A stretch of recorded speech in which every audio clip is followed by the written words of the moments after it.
بازی‌های المپیک باستانی در سال 776 قبل از میلاد در شهر المپیا یونان آغاز شد. امروز به یکی از بزرگترین و تاثیرگذارترین رویدادهای ورزشی در تاریخ بشر می‌پردازیم. بازی‌های المپیک. در این ویدیو به بررسی تاریخچه، تحولات و آینده این جشنواره جهانی خواهیم پرداخت. بازی‌های المپیک باستانی در سال 776 قبل از میلاد در شهر المپیا یونان آغاز شد. این بازی‌ها به افتخار زئوس خدای بزرگ یونان برگزار می‌شد و به مدت تقریباً 1200 سال هر 4 سال یک بار برگزار می‌شد. این رویدادها به نوعی جشنواره ورزشی و دینی بودند که در آن تنها مردان یونانی اجازه شرکت داشتند.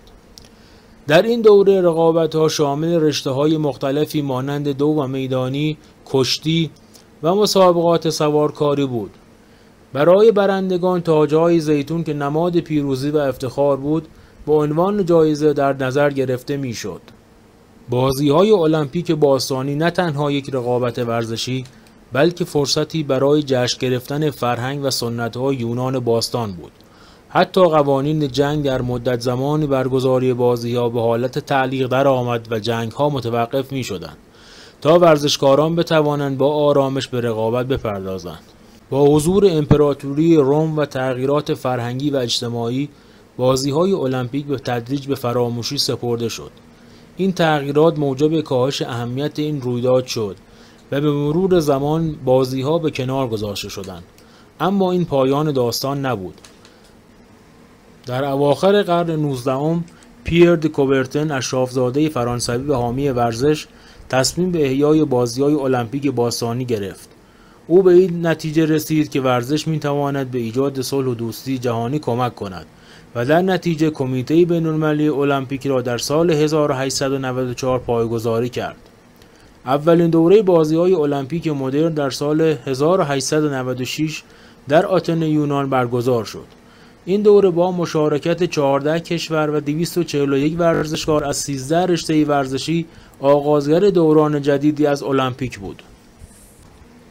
با گذشت زمان، بازی‌های المپیک به یکی از بزرگترین رویدادهای ورزشی جهان تبدیل شد.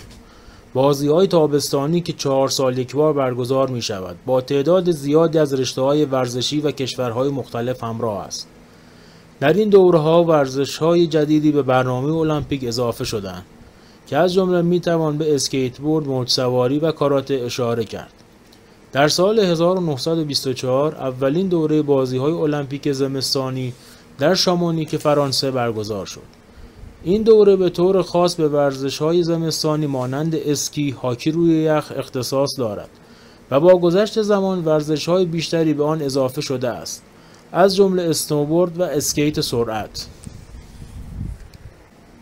بازی‌های المپیک تأثیرات گسترده در زمینه‌های مختلف داشته است. این رویداد به عنوان یک پلتفرم جهانی برای ترویج صلح و دوستی میان ملت‌ها شناخته می‌شود. مراسم افتتاحیه و اختتامیه بازی‌ها با طراحی‌های زیبا و فرهنگی که نمایانگر ارزش‌های مختلف جهانی است به طور خاص برگزار می‌شود. همچنین این بازی‌ها به توسعه زیرساخت‌های شهری و بهبود شرایط اقتصادی شهر میزبان کمک می‌کند. بازی‌های المپیک با تاریخچه غنی از دوران باستان تا دوران مدرن همچنان به عنوان یک نماد جهانی از صلح و دوستی و رقابت سالم شناخته می‌شود.